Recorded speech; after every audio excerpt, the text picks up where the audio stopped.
setoran 30 juz dalam satu kali duduk. Dia dokter bedah saraf.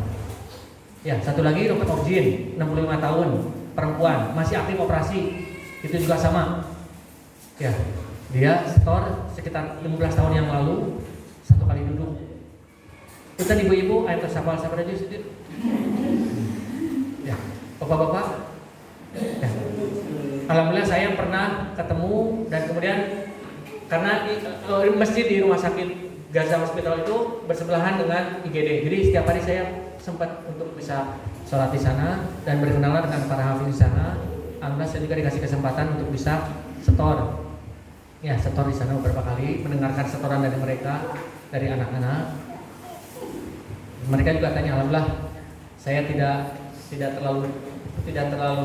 terlalu minder. Ya, alhamdulillah dari kecil saya juga menghafal. Alhamdulillah. Ya, sebagai motivasi ini ya, sebagai motivasi. Saya di tengah kesibukan juga saya masih menghafal sampai sekarang. Alhamdulillah, mudah-mudahan bisa setor 20. Ya, mudah-mudahan.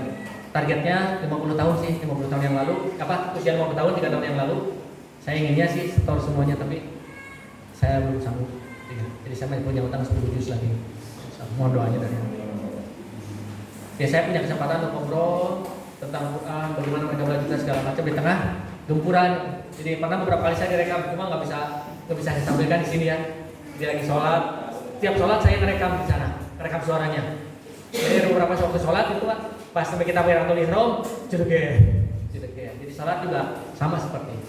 Tetapi indah aja, ya kita juga merasa tidak takut sama sekali. Alhamdulillah, saya tidak diberi ketakutan sekecil apapun selama di sana.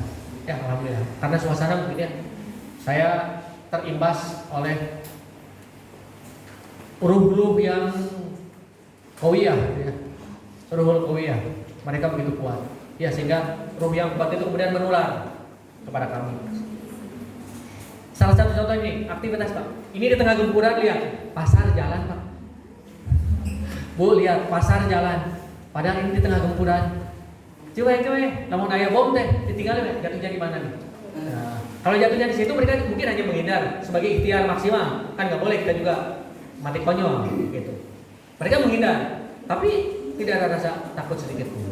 Dan kalau misalnya itu dekat, ya tadi mereka cepat-cepat kemudian menolong, ya seperti itu. Tapi harga di sini Pak 15 kali lipat. Ya.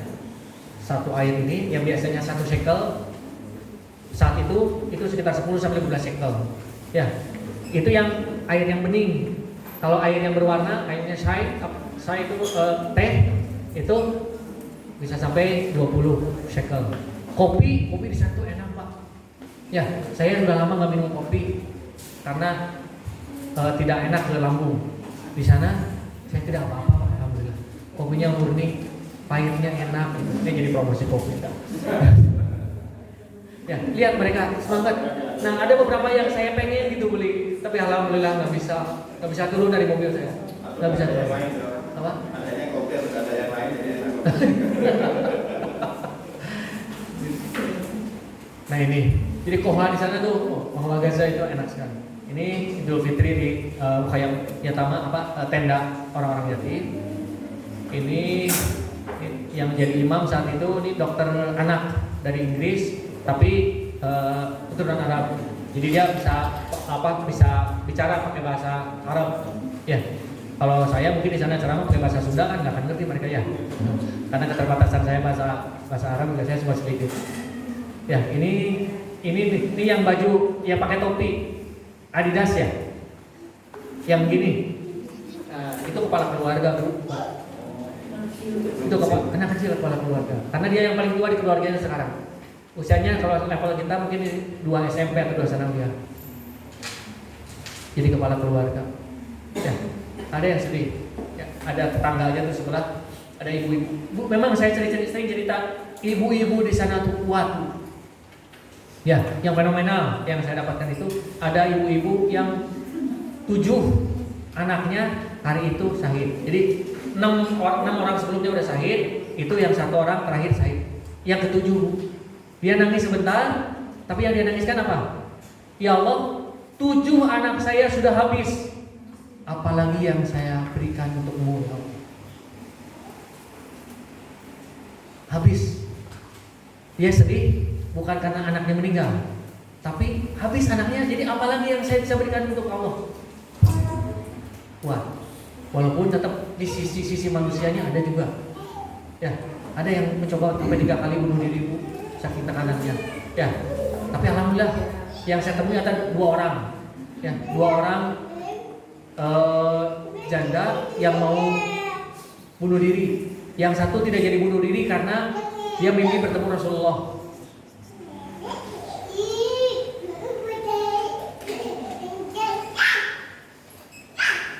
Akhirnya tidak jadi untuk apa? Untuk bunuh diri. Yang satu lagi, dia itu mimpi bertemu dengan anaknya yang syahid yang masih kecil. Kemudian bilang, "Ibu, jangan buru-buru meninggalkan dunia.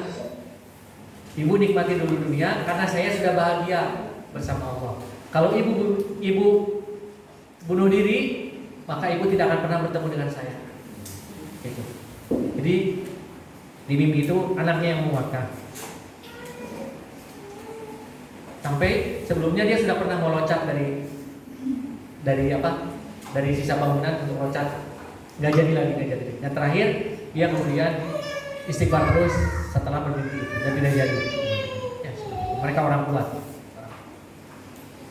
Nah ini mungkin cuplikan yang mungkin sudah memang beredar ya, banyak di Instagram atau di IG ini dari Rahma. Ya, saya berangkat bersama tim itu, Rahma Worldwide, yang mereka mempublikasikan ini. Ini operasi sehari-hari begitu aja. Nah, ini terakhir tadi yang anak kecil tadi ya, Rahina 9 tahun. Ya. Jadi kesana itu tadi ya, selain 18 tahun ya, 18 atau 19 tahun saya persiapan ilmu, persiapan mental, juga persiapan fisik. Kita kan kesana tuh pasti bukan jalan-jalan ya, bukan jalan-jalan. Jadi saya mewajibkan diri, dalam tanda petik mewajibkan diri. Kenapa saya wajib olahraga? Ya, saya rutin badminton, main bola, lari, dan juga berenang. Karena saya berpegang teguh pada persiapan. Ya, perintah Allah, "Ma'idul lahum mastata'tum min quwwah." Ya, umir riba atau ribu dan selanjutnya. Bahwa kita harus selalu menjadi orang yang kuat dan persiapan untuk selalu bisa sehat dan kuat. Ya, orang kafir itu tidak akan pernah ridho. Kalau tartu angkal Yahud wal Nasar hatta tattabi'a millata. Sampai kapan?